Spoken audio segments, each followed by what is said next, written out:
Что такое храп? Это воздух с трудом проходит, спадаются верхние дыхательные пути, и воздух проходит через узкую щель. И вот показано, что храп рано или поздно, это не так быстро, причем человек это не замечает. Он вот просыпается, просто он чувствует, что он не выспался.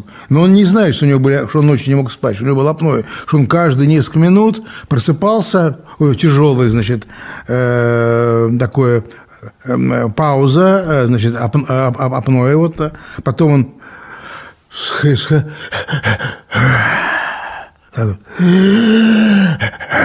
сопровождается храпом мощным. Недостатка кровоснабжения рано или поздно надо приводить к инсульту. И неизбежно, на 100%. И таким образом молодые, здоровые вроде бы парни готовят себе могилу.